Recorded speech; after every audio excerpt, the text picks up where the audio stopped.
Avatar Meher బాబాకి జై. అందరికీ జై బాబా అండి. మనం గత కొన్ని రోజులుగా 'మెహరా మెహర్' అన్న పుస్తకాన్ని చదువుకోవడానికి ప్రయత్నం చేస్తూ ఉన్నాం.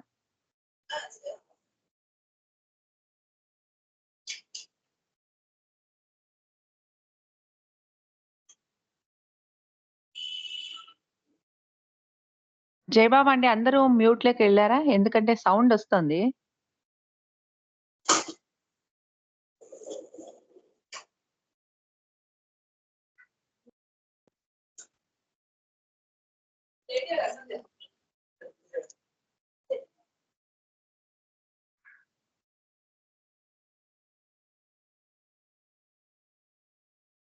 ఓకే అండి. జై బాబా. మనం గత కొద్ది రోజులుగా 'మెహరా మెహర్' అన్న పుస్తకాన్ని చదువుకుంటూ ఉన్నాం. 1942 ఆ సంవత్సరంలో జరుగుతూ ఉన్నటువంటి ఆ ముచ్చట్లు మనం చదువుకుంటూ ఉన్నాం. బాబా ప్రస్తుతం డెహ్రాడూన్‌లో ఉన్నారు స్త్రీ మండలి, మరి కొంతమంది పురుష మండలితో పాటు. అయితే అక్కడి నుండి బాబా ఋషికేశ్ వెళ్ళాలి అని సంకల్పం చేశారు.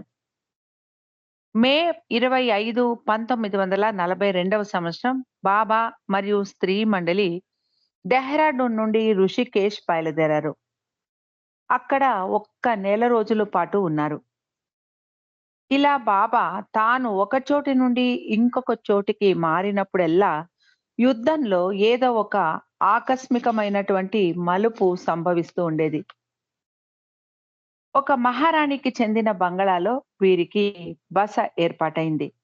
ఆ ఇల్లు అంత వసతిగా ఉండేది కాదు. అప్పుడు వేసవి కాలం కావడంతో చాలా ఉక్కగా ఉండేది. ఆ బంగళా నుండి చూస్తే గంగా నది ప్రవహిస్తూ కనిపించేది. సాయంత్రం సమయంలో నది దగ్గరికి వెళ్లి స్త్రీలు బట్టలు ఉతుక్కోవడానికి అనుకూలంగా ఉండేది. బాబా స్త్రీలకు అలా నది దగ్గరికి వెళ్ళడానికి అనుమతి కూడా ఇచ్చారు. అక్కడ బట్టలు ఉతికిన తర్వాత అక్కడే ఉన్నటువంటి ఇసుక మీద ఉన్నటువంటి రాళ్ళ మీద, వాటి మీద బట్టలు ఆరబెట్టుకొని, అవి ఆరిన తర్వాత అవి తీసుకొని మళ్ళీ వెనక్కి వచ్చేవారు స్త్రీ మండలి వారు. నదిలోని నీరు చాలా చల్లగా ఉండేది. గుల్మాయి ఒక చెంబులో నీరు నింపుకొని వచ్చి, ఆ ఎండలో అలసిపోయున్న స్త్రీ మండలి వారికి తాగడానికి చల్లటి నీరు ఇచ్చేది. పనివారు లేనందున మరుగుదొడ్లను కూడా వారే శుభ్రపరచుకోవాలి అని బాబా చెప్పారు. గంగా నది తీరంలో కూర్చొని సాయంత్రం 4 గంటలకు భగవంతుడి 7 నామాలు స్మరించమని బాబా చెప్పారు. అక్కడ ఆ సమయంలో ఎవ్వరూ ఉండేవారు కాదు. స్త్రీ మండలి వారు ఒక వరుసలో కూర్చొని కళ్ళు మూసుకొని బాబాను స్మరించుకుంటూ భగవంతుడి 7 నామాలు స్మరించేవారు. ఒకరోజు బాబా కూడా అక్కడికి వచ్చారు. అందరినీ ఒక 5 లేక 10 నిమిషాలు కళ్ళు మూసుకోమని ధ్యానం చేయమని బాబా చెప్పారు. ఐరేన్ మనసులో ఇలా అనుకుంది. బాబా నా ఎదురుగా ఉండగా నేనెందుకు ధ్యానం చెయ్యాలి అనుకుంటూ కళ్ళు కొద్దిగా తీసి బాబాను చూసేది ఐరేన్. బాబా మెహ్రాతో అక్కడ గోళీలు కూడా ఆడుకున్నారు ఆ సమయంలో. బాబాను కళ్ళ నిండా చూడగలిగితే అదే నాకు ధ్యానంతో సమానము అంటారు ఐరేన్ బిలో. బాబా మెహ్రూను నదిలో ఈత కొట్టడానికి పంపిస్తూ సర్వర్‌ను కూడా వెంట వెళ్ళమన్నారు. సర్వర్‌కు కూడా ఈత రాదు. కొద్దిసేపయ్యాక బాబా రానో మరియు కిట్టీలను వెళ్లి ఆ ఇద్దరు అమ్మాయిలు సురక్షితంగా ఉన్నారో లేదో చూసి రమ్మని పంపించారు. రానో మరియు కిట్టి పరిగెత్తుకుంటూ నది దగ్గరికి వెళితే మెహ్రు ఒక సుడిగుండంలో చిక్కుకుని ఉంది. రానో మరియు కిట్టి కొంచెం ఆలస్యంగా వెళ్లి ఉన్నా కూడా చాలా అపాయం సంభవించి ఉండేది. బాబా స్త్రీ మండలిని కొన్ని ప్రత్యేకమైన చోట్ల చూపించడానికి తీసుకెళ్లారు. అలా బాబాతో పాటు రిషికేశ్‌లోని లక్ష్మణ్ జూలా అన్న వంతెన మీద నడిచి వెళ్లారు. ఆ వంతెన చాలా దుర్భరంగా, ఇరుకుగా ఉండేది. బాబా చాలా వేగంగా నడిచి వెళ్ళేవారు. మెహ్రాకు ఆ వంతెన మీద నడిచేటప్పుడు కళ్ళు తిరిగినంత పని అయింది. బాబా తన మస్తు కార్యాన్ని కొనసాగిస్తూ తీరిక లేకుండా ప్రయాణాలు చేస్తూనే ఉన్నారు. బాబా ఆ ప్రయాణాల నుంచి తిరిగి వచ్చాక అక్కడ జరిగిన విశేషాలను స్త్రీలకు వివరించి చెప్పేవారు. ఎంతమంది మస్తులను కలిసారో, వారు ఎవరెవరు, వారు ఏ భూమికల్లో ఉన్నారు, ఎవరెవరు ఇంకా ఆ భూమికల మీద గాలి మాత్రమే పీలుస్తున్నారు, ఇవన్నీ కూడా వివరించి బాబా చెప్పేవారు. ఆ చుట్టుపక్కల ప్రదేశాలలో ఎందరో కఠినమైన ప్రక్రియల ద్వారా తనను దర్శించాలని వారు చేస్తున్న ప్రయత్నాలను వివరిస్తూ, వారితో పోలిస్తే మీరందరూ ఇలా నా సమక్షంలో ఉండటం మీరు చేసుకున్న అదృష్టం అని బాబా చెప్పారు. వారు అంత కఠినమైన ప్రయత్నాల ద్వారా కూడా ఇంకా తనను చూడలేకపోతున్నారు అని బాబా వివరించారు. కొందరు స్త్రీలు ఆశ్రమంలో ఈ సాధువులను చూసి కొంచెం అసూయ చెందేవారు. ఈ సాధువులు ఎంత అదృష్టవంతులో కదా! వారి జీవితాలు ఎంత బాగున్నాయి. వారు పొద్దున లేచి ధ్యానం చేసుకుంటారు. కాషాయ రంగుల్ బట్టలు ధరించి తిరుగుతారు. వారికి ఎలాంటి బాధరాబందీలు లేవు అంది సిల్లా. అప్పుడు బాబా ఇలా చెప్పారు. మీరందరూ అలాంటి జీవితాలను గత జన్మలలో జీవించిన వారే. మీకు ఆ విషయం తెలియదంతే. అందుకే ఇప్పుడు మీరు నాతో ఉన్నారు. మీరు ఇప్పుడు నాతో కూర్చొని ఉన్నట్టు, నా సాంగత్యాన్ని వారు మీరిప్పుడు నాతో కూర్చొని ఉన్నట్టు, నా సాంగత్యాన్ని వారు కూడా పొందాలంటే, వారు లెక్కలేనన్ని జన్మలు ఎత్తాలి. ఇలా నా సన్నిధిలో ఉండటానికి మీరు ఎంత అదృష్టం చేసుకున్నారో మీకు తెలియదు. ఆ దేవతలు కూడా మిమ్మల్ని చూసి అసూయపడతారు. మీరు అంత అదృష్టవంతులు అన్నారు బాబా. కేటీకి వంట పని చేయాల్సిన బాధ్యత ఉండేది. వేసవి తాపానికి పొయ్యి ముందు కూర్చొని వంట చేసేటప్పుడు చేయాల్సి రావడంతో కేటీ చాలా ఇబ్బందికి గురయ్యేది. ఒకరోజు ఆమె చాలా విసుగ్గా అనిపించింది. బాబాను వదిలిపెట్టి ఎక్కడికైనా దూరంగా పారిపోవాలి అన్నంత విసుగు కలిగింది కేటీకి. అకస్మాత్తుగా బాబా వంటగదిలోకి వచ్చి "ఏమి ఆలోచిస్తున్నావు?" అని అడిగారు కేటీని. కేటీకి దుఃఖం ఆగలేదు. ఆమె ఏడుస్తూ, "బాబా, నాకు నీ నుండి దూరంగా పరిగెత్తుకొని వెళ్ళిపోవాలని ఉంది. నాకు నీతో జీవించాలని లేదు. నాకు నీ నుండి ఏమీ వద్దు" అంది. "బాబా ఎందుకు?" అని అడిగారు. కేటీ తన మనసులోని సంఘర్షణను వివరిస్తూ, తనకు మనస్తాపం కలిగించిన పరిస్థితులను బాబాకు చెబుతూ, "బాబా, నాకు ఎటైనా కొండలలోకి వెళ్ళిపోయి ఒక యోగినిలాగా జీవించాలని ఉంది" అని చెప్పింది. బాబా నవ్వుతూ, అలా ప్రపంచానికి దూరంగా వెళ్లి కూర్చోవడం చాలా సులభం. ఎలాంటి కష్టాలు, ప్రలోభాలు లేకుండా ఉండవచ్చు. అక్కడ ఏది ఉద్రేకపరచదు, ఏది నిరుత్సాహాన్ని కూడా కలిగించదు. కానీ వాటన్నిటిని ఎదురించి, జయించి నిలబడడమే నిజమైన విజయం. ఆ విజయాన్ని సాధించడం చాలా ముఖ్యం. అదే సత్యం. ఎక్కడో దూరంగా కొండ మీద కూర్చొని భగవంతుణ్ణి ధ్యానించడం నిష్ప్రయోజనం అన్నారు బాబా. బాబా మాటలు విన్న తర్వాత కేటీకి ఎంతో ఉపశమనం కలిగింది. బాబా కేటీ గెడ్డం పట్టుకొని ఊపుతూ "ఏది నవ్వు" అన్నారు. బాబా దగ్గర ఉండి "మీరు ఏమి నేర్చుకున్నారు?" అని నాసాను అడగగా ఆమె ఇలా బదులిచ్చారు. మనం బాబాను ప్రేమించాలన్నా, ఆయనకు సేవ చేయాలన్నా, ఆయన కృప, ఆయన ఇచ్చ ఉంటే మాత్రమే చెయ్యగలం. ఒకవేళ మన తలరాతలో ఆ భాగ్యం అన్నది రాయలేకుంటే, మనం బాబాకు సేవ చేయలేము. ఎప్పుడూ బాబా మీరు అదృష్టవంతులు, భాగ్యశాలులు అని అందుకే చెబుతూ ఉంటారు. ఈ ప్రపంచంలో ఎందరో నాతో జీవించాలని తపిస్తూ ఉంటారు కానీ, వారికి ఆ భాగ్యం లేదు. ఒక్క క్షణం కూడా నాతో ఉండే భాగ్యం వారికి లేదు. మీరు పగలు, రాత్రి నాతో ఉండగలుగుతున్నారు. మీరు ఎంతో, ఎంతో అదృష్టవంతులు అని బాబా చెప్పేవారు అంటారు నాజా. మాణి ఇలా అంటారు. మాకు బాబాతో ఉండడం తృప్తిని ఇచ్చేది. మాకు బాబా ఉంటే చాలు ఇంకేమీ అవసరం లేదు. మాకు వేరే లక్ష్యం అన్నదే ఉండేది కాదు. వేరే ధ్యాస కూడా మాకు లేదు. కేవలం బాబాతో ఉండటమే మాకు ముఖ్యం అంటారు మణి. దౌలత్ మాయి స్త్రీ మండలిలో ఉండటానికి వచ్చింది. కొన్ని రోజుల తర్వాత ఆమె నాసిక్ తిరిగి వెళ్ళిపోయింది. మెహ్రా తన తల్లిని చివరిసారిగా అప్పుడే చూడటం. తర్వాత మెహ్రా తన తల్లిని చూడలేదు. జూన్ 23వ తారీఖు బాబా స్త్రీ మండలిని హరిద్వార్‌కు తీసుకెళ్లారు. అక్కడ సంవత్సరంలో ఒక్కరోజు వేలాది మంది సాధువులు ఆ ప్రదేశానికి వస్తారు. ఆ ప్రయాణం చాలా బాగా జరిగింది. ఒక అడవి గుండా ప్రయాణం సాగింది. గంగా నదిలో జనాలు తామరాకుల మీద దీపాలను పెట్టి నీటిలో వదిలేవారు. ఆ దీపాలు నదిలో తేలుతూ వెళ్ళేవి. జన జనులు వారి వారి కోరికలను తీర్చమని దేవుడిని వేడుకుంటూ సూర్యాస్తమాన సమయంలో ఆ దీపాలను వదలడం, అవి ప్రకాశిస్తూ అలల మీద తేలుతూ ఆ గంగా నదిలో జారిపోవడం చూడటానికి ఎంతో మనోహరంగా ఉండేది ఆ దృశ్యం అంటారు మెహ్రా. గంగా నది ఒడ్డున సంకీర్తన కార్యక్రమం కూడా నడిచేది.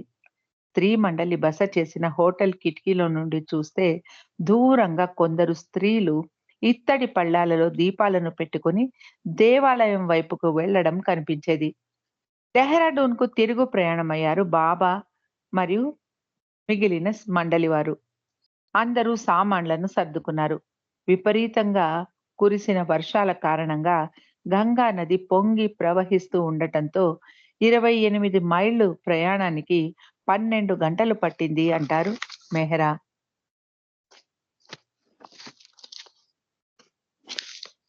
తన 17వ మౌన వార్షికోత్సవం రోజున బాబా పురుష మండలి వారితో కలిసి కత్కోడం అన్న ప్రదేశానికి మస్తుల కోసం వెళ్లారు. అది హిమాలయాల దగ్గర ఉంది. ఉదేర్మాన్ మస్తాన్ అన్న మస్తుతో ఏకాంతంగా కూర్చొని పని చేయసాగారు బాబా అక్కడ. నేను ఇక్కడ ఏకాంతవాసం చేయడం వెనుక ఒక ఉద్దేశం ఉంది అన్నారు బాబా. ఇక్కడ ఉన్న మంచి శక్తిని సంగ్రహించి మానవాళి యొక్క తలరాతను సమతూలనం చేస్తాను. అలాగే యుద్ధం ఏ దిశగా వెళ్ళాలో నిర్దేశిస్తూ దానికి అగత్యమైన బీజాలను వేస్తాను అన్నారు బాబా. డెహ్రాడూన్‌లో 8 నెలలు ఉన్న తర్వాత బాబా మరియు స్త్రీ మండలి సెప్టెంబర్ 10వ తారీఖున ట్రైన్‌లో లోనావాలా బయలుదేరారు. అ అహ్మద్ రైల్వే స్టేషన్‌కు అహ్మద్ నగర్ రైల్వే స్టేషన్‌కు గైమాయి సోదరి షిరీన్ దమానియా అందరికీ భోజనం తెచ్చి ఇచ్చింది. లోనావాలాలో ట్రైన్ కేవలం 5 నిమిషాలు మాత్రమే ఆగుతుంది. బాబా బృందం తమ సామాన్లను దించుకోవడానికి చాలా కష్టమైంది. చాలా సామాన్లు ఉండేవి వీరి దగ్గర. ట్రైన్ లోనావాలాలో ఆగగానే ఐరెన్‌కు ఎప్పుడూ వచ్చే ఫిట్స్ వచ్చింది. ఆమె లేవలేని స్థితిలో ఉంది కానీ కళ్ళు తిరిగి అపస్మారక స్థితిలోకి వెళ్ళిపోయింది ఐరేన్. డాక్టర్ నీలు ఇంజెక్షన్ ఇచ్చి ఆమెను అరగంట కదలడానికి లేదు అని, ఒకవేళ ఆమె అలా కదిలితే ఆమెకు హార్ట్ అటాక్ కూడా రావచ్చు అని రైల్వే అధికారులకు చెప్పాడు. వారు ట్రైన్‌ను అక్కడ కొద్దిసేపు ఆపివేశారు.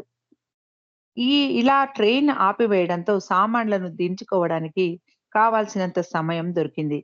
సామాన్లను దించుకోవడానికి ఐరేన్ జబ్బును వంకగా పెట్టుకొని, బాబా తన పని చేసుకోవడానికే ఇలా ఉపాయం చేశారు అంటారు ఐరేన్ బిలో. స్త్రీ మండలికి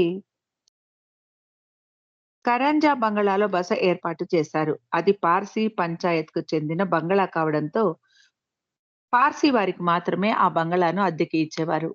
ఒకరోజు ఒక పార్సీ పురోహితుడు ఆ బంగళా కాంపౌండ్‌లోకి ప్రవేశించడం చూసి సూనామాసి అతడిని అడ్డుకుంటూ లోపలికి రానీయకుండా అక్కడే నిలబెట్టింది.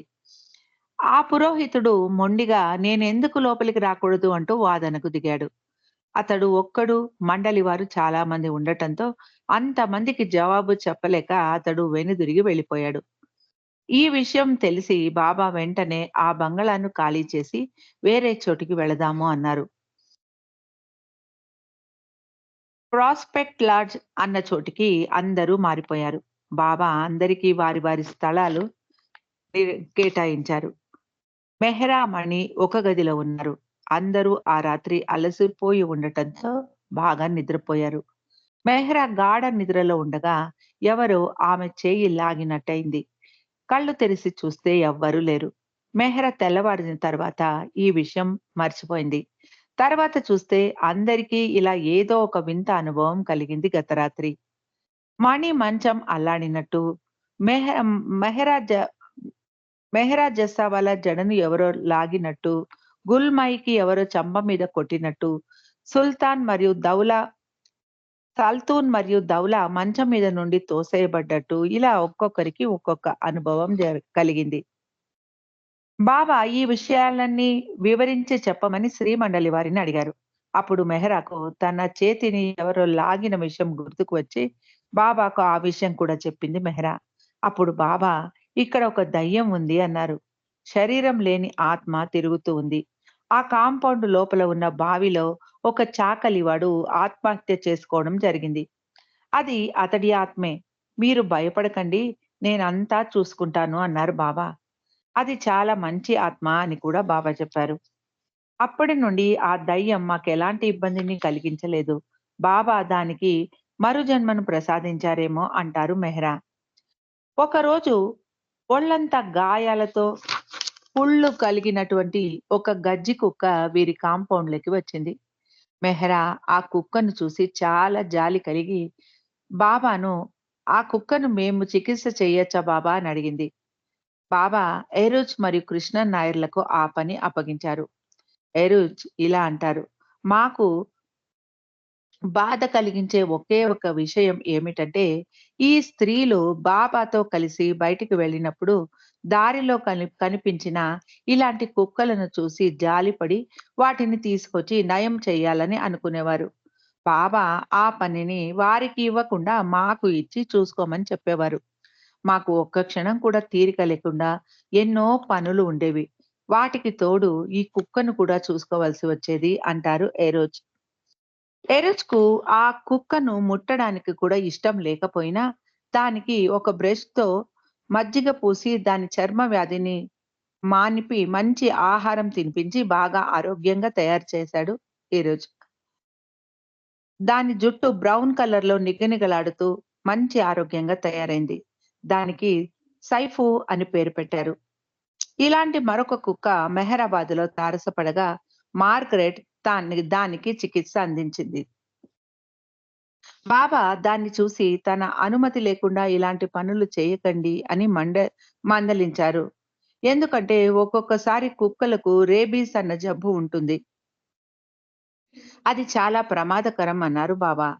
ఇలాంటి వీధి కుక్కల గురించి వ్యాఖ్యానిస్తూ బాబా ఒకసారి ఇలా అన్నారు.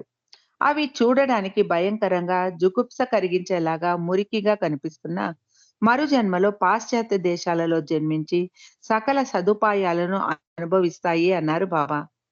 బాబా ఏకాంతవాసంతో పాటు ఉపవాసాన్ని ప్రారంభించారు. మహమ్మద్ మస్త్ మరియు ఉదర్మాన్ మస్తులను ఇద్దరిని బాబా పిలిపించారు. ఏకాంతవాసం నుండి తన ప్రేమికులకు తనను 15 నవంబర్ నుండి 15 డిసెంబర్ 1942 మధ్యలో మెహరాబాద్‌లో కలవవచ్చునని సర్క్యులర్ పంపించారు బాబా. వారు తన విశ్వ కార్యంలో పాలు పంచుకునే అవకాశం పొందవచ్చు అని సర్క్యులర్‌లో తెలియజేశారు. ఈ ఏకాంతవాసంలో బాబా యుద్ధ పరిస్థితుల మీద దృష్టి పెట్టారు.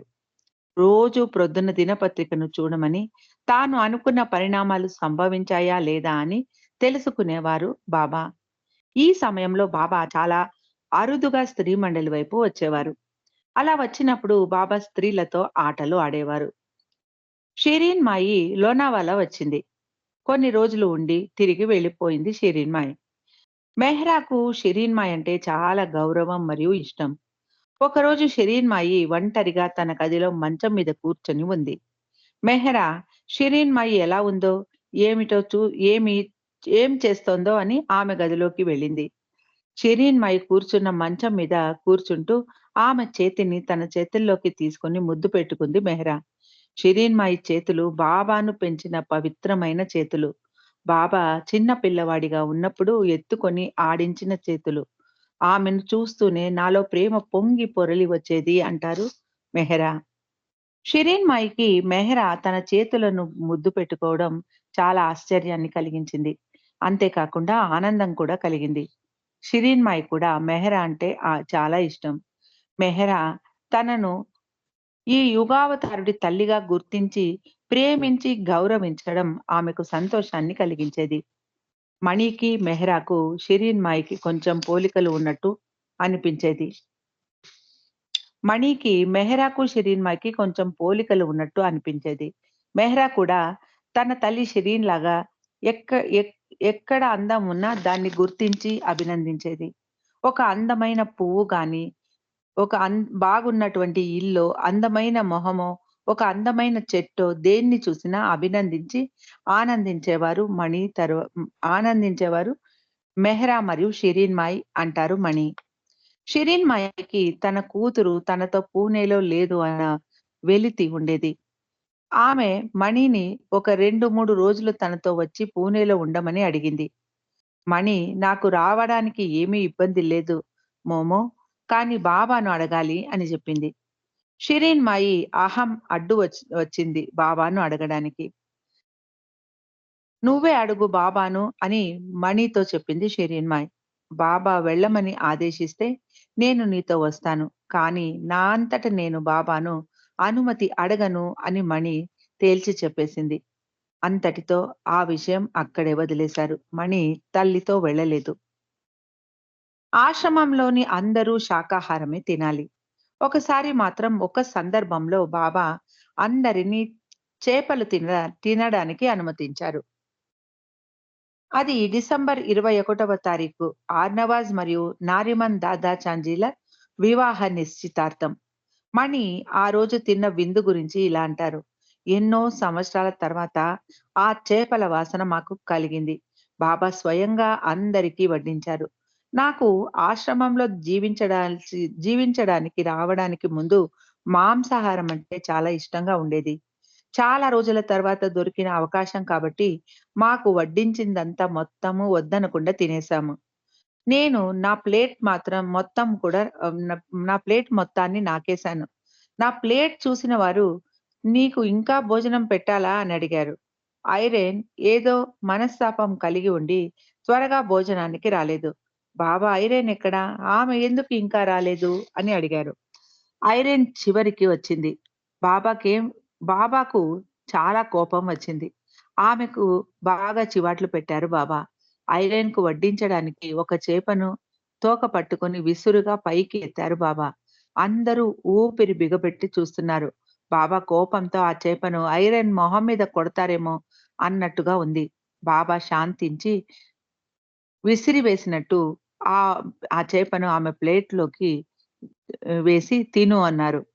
ఐరిన్‌కు అప్పుడప్పుడు మూడ్ పాడవుతూ ఉండేది. బాబాకు మాత్రమే ఆమెను మళ్ళీ మామూలు స్థితికి తెచ్చే నైపుణ్యం ఉండేది. బాబా అలా ఆమెను కోప్పడి చివాట్లు పెట్టిన తర్వాత ఆమె తన సహజ స్థితికి వచ్చేసింది. మామూలుగా ప్రవర్తించింది. డిసెంబర్ 22వ తారీఖు బాబా తన బృందంతో లోనావాలా నుండి మెహ్రాజాద్‌కు ప్రయాణమయ్యారు. బాబా బృందం తిరిగి మెహరాజాద్‌కు వచ్చిన తర్వాత విపరీతమైన గాలి వీచి పెద్ద వర్షం ప్రారంభమైంది. మెహరాబాద్‌లో ఇలా జరగడం చాలా అరుదు. అసలు వర్షమే అక్కడ ఉండదు. మెహరాబాద్‌లో వర్షాలు చాలా తక్కువ. ఇప్పుడు ఇలా జరగడం ఒక వింత అనే చెప్పవచ్చు. మెహ్రాకు జలుబు చేసింది. ఇది బాబాకు సంతోషంగా అనిపించలేదు. బాబా తనకు ఆప్తులైన కొందరు ప్రేమికులతో డిసెంబర్ 27, 1942వ తారీఖు నాడు సమావేశం అవ్వాలని సంకల్పించారు. అలాగే మెహ్రా పుట్టినరోజును మొట్టమొదటిసారిగా బహిరంగంగా జరపాలని అనుకున్నారు.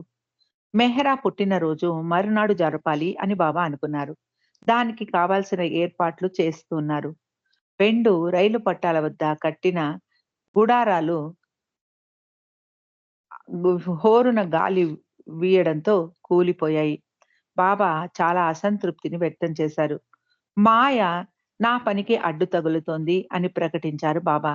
ఇప్పుడు నేను ఏం చేయాలి? 2 రోజుల్లో ఆహ్వానితులు వచ్చేస్తారు. మొత్తం సమావేశాన్ని రద్దు చేసేస్తాను అన్నారు బాబా.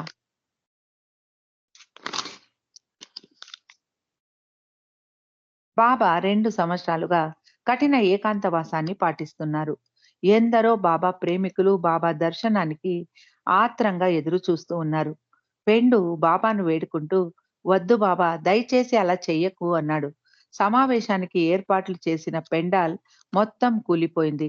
2 రోజుల లోపల మళ్ళీ పెండాల్ కట్టడం నీకు సాధ్యం కాదు అన్నారు బాబా పెండుతో. పెండు తన శాయశక్తులా ప్రయత్నిస్తాను బాబా అన్నాడు. బాబా సందేహిస్తూనే ఒప్పుకున్నారు. బాబా బయటకు వెళ్లి ఆకాశం వైపు చూస్తూ వాతావరణం గాలి వీస్తూ ఉండగా వీస్తూ మోడంగా ఉంది. మెహ్రా పుట్టినరోజుకు పట్టుమని 4 రోజులు కూడా లేవు. మెహ్రాకు ఆరోగ్యం కూడా బాగాలేదు అంటూ తన అసంతృప్తిని వ్యక్తం చేశారు. పెండు ఎలాగో బాబాకు సర్ది చెప్పాడు. అనుకున్న ప్రకారం మెహ్రా పుట్టినరోజు ఆచరించారు. ఆర్నవాజ్ నిశ్చితార్థానికి బాబా మెహ్రా దగ్గర ఉన్నటువంటి చీరను ఆర్నవాజ్‌కు ఇచ్చారు కట్టుకోమని. గతంలో ఎన్నడూ బాబా మెహ్రా వస్తువులను వేరే వారికి ఇచ్చి ఉండలేదు. అది నాకు చాలా ముఖ్యమైన కానుక అంటారు ఆర్నవాజ్.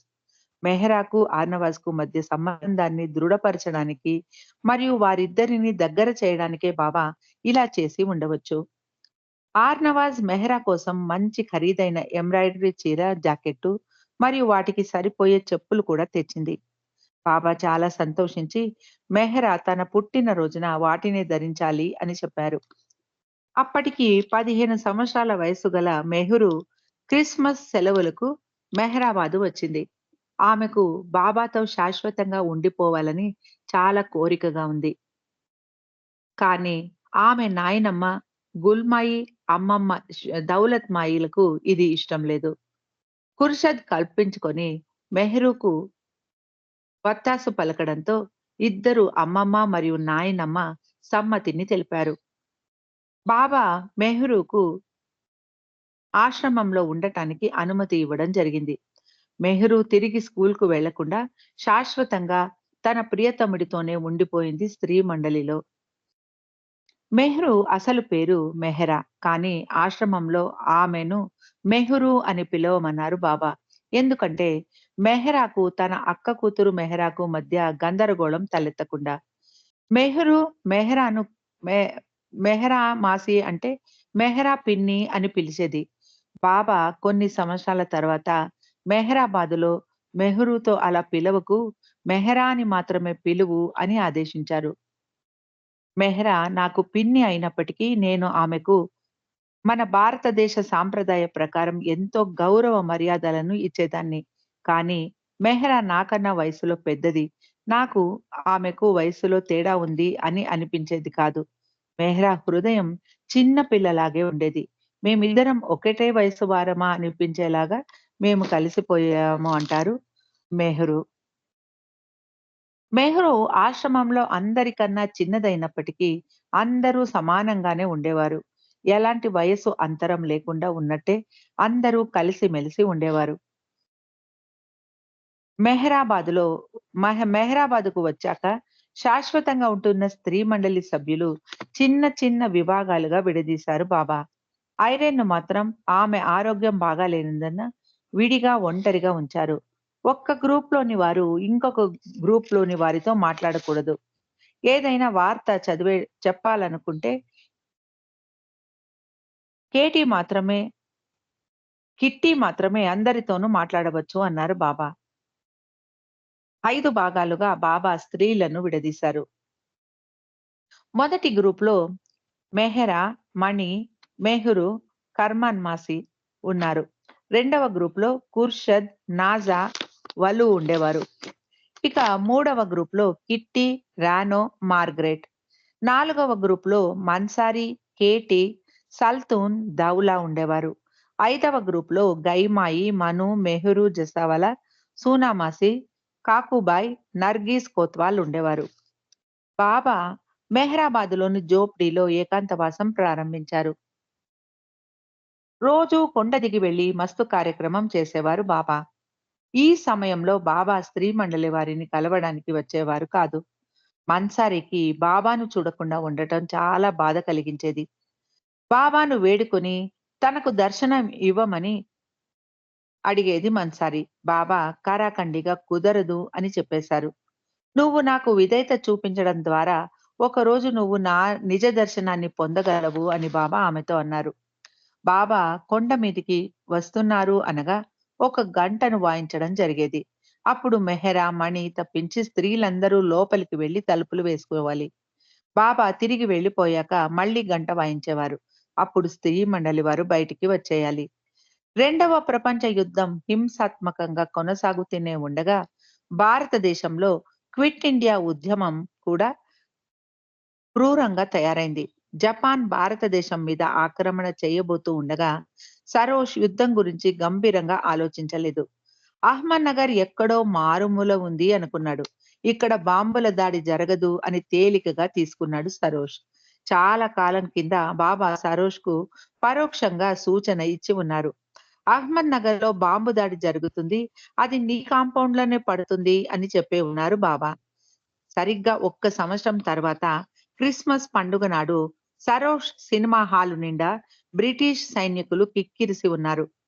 దేశభక్తి గల ఒక యోధుడు ఆ సినిమా హాల్ మీద బా బాంబు వేశాడు.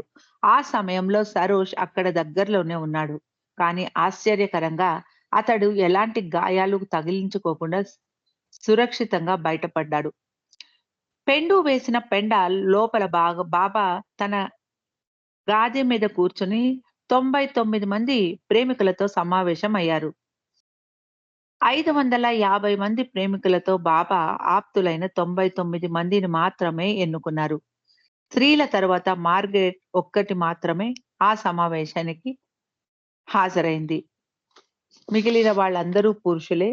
మార్గరెట్ మాత్రమే ఒకే ఒక స్త్రీ ఆ సమావేశంలో.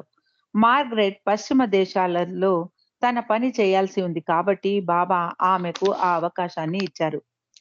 బాబా పురుషులను ఒక పెద్ద గ్రూప్ మరియు ఒక చిన్న గ్రూప్ 2గా విభజించారు. పెద్ద గ్రూప్‌కు కొన్ని నిర్దిష్టమైన ఆదేశాలను ఇచ్చారు బాబా. వారు ఆ ఆదేశాలను పాటిస్తామని తమ సమ్మతిని తెలియజేస్తూ సిగ్నేచర్‌లు కూడా చేయించుకున్నారు. స్త్రీ మండలి తరపున మార్గరెట్ సిగ్నేచర్ చేసింది. అలా 1942వ సంవత్సరంలో ఆతంకవాదులు, కుట్రవాదులు రాజకీయ స్వేచ్ఛ కోసం కుట్ర పన్నుతూ ఉంటే బాబా తాను ఎన్నుకున్న చిన్న గ్రూప్‌లోని ఆధ్యాత్మిక సైనికుల ద్వారా అధమమైన నేనుకు గల కోరికల మీద యుద్ధం చేయించి ఆధ్యాత్మిక స్వేచ్ఛను అందరికీ అందించాలని రహస్యంగా కార్యాచరణ చేయసాగారు. మరునాడు మెహ్రాకు 36వ జన్మదినం. గత 20 సంవత్సరాలుగా ఏకాంతంగా ఉన్న మెహ్రాకు బాబా బహిరంగంగా అందరి సమక్షంలో గౌరవంగా పుట్టినరోజు వేడుకను ఆచరింపచేశారు. పూనా, అహ్మద్‌నగర్, బొంబాయి నుండి ఎందరో ప్రేమికులు వచ్చారు. పాట కచేరీ, నృత్య ప్రదర్శనలు ఏర్పాటయ్యాయి. అందరికీ మంచి విందు భోజనం కూడా వడ్డించారు. సాయంకాలం గజల్ కార్యక్రమం జరిగింది. స్త్రీ మండలి కూడా అందులో భాగం పంచుకున్నారు. ఆ కవ్వాలి పాటలను పాడింది ఒక స్త్రీ. బాబా ఎంతో ఆనందించారు ఆ కచేరీ విని.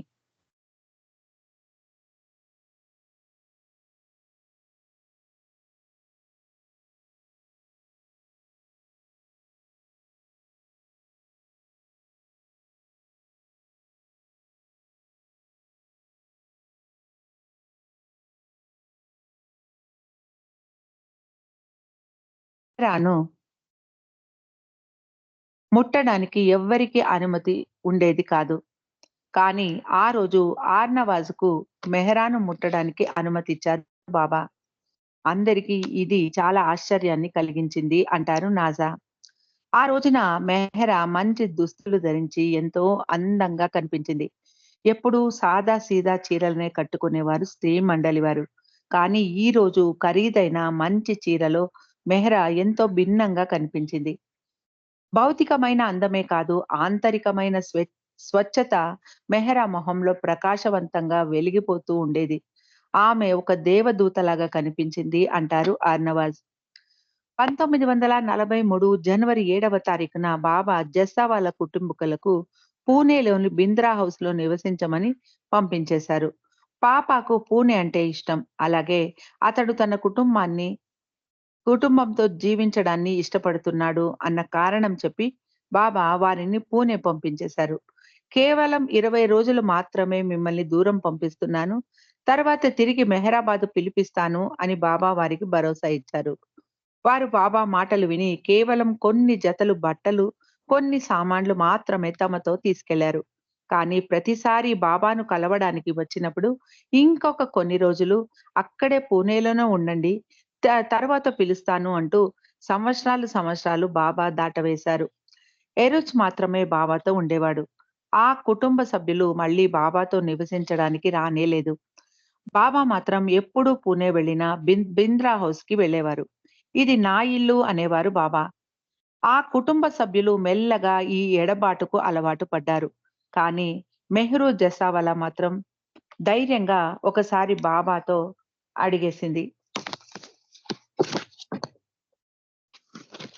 బాబా, ఇప్పుడు నువ్వు వెక్కిరించి ఆట పట్టించడానికే ఆశ్రమంలో ఎవ్వరూ లేరు. మమ్మల్ని ఏదో ఒకటి అని ఆట పట్టించేవాడివి. ఇప్పుడు నీకు ఆ అవకాశమే పోయింది అంది మెహ్రు. బాబా నవ్వుతూ, నేను మిమ్మల్ని ఆట పట్టించాలంటే మీరు ఎంతో అదృష్టవంతులు. కేవలం నాకు సన్నిహితంగా ఉన్నవారినే నేను అలా ఆట పట్టిస్తూ ఉంటాను అన్నారు బాబా. అలా ఆ కుటుంబాన్ని దూరంగా పంపించి, వారిలోని ఎడబాటును పెంచి, తపనను బాబా రాజేశారు. వారు బాబా గురించే ఎక్కువగా ఆలోచిస్తూ, ప్రపంచానికి అంటుకోకుండా జీవించడానికి అలవాటు పడ్డారు. ఇంకొక కారణం కూడా ఉంది బాబా అలా వారిని పూణే పంపించేయడానికి. షిరిన్ మాయికి అంటే చా గైమాయి అంటే చాలా ఇష్టం. షిరిన్ మాయి బాబాను గైమాయిని పూణే పంపించమని అడగడంతో, తాను అలా చేశాను అని బాబాయే గైమాయితో స్వయంగా చెప్పడం జరిగింది. మణి బాబాతో ఆశ్రమంలో జీవిస్తూ ఉండడం, దౌలా మాసి మరణం షిరీన్ మాయిని మరింత కృంగదీసింది. ఆమెను ఒంటరిదాన్ని చేశాయి. గైమాయి బింద్రా హౌస్‌కు మారిన తర్వాత షిరీన్ మాయి తరచూ బింద్రా హౌస్‌కు వెళ్ళేది. అలా షిరీన్ మాయికి గైమాయి సాన్నిధ్యం ఎంతో సంతోషాన్ని కలిగించింది. అవతార్ మెహర్ బాబా కీ జై!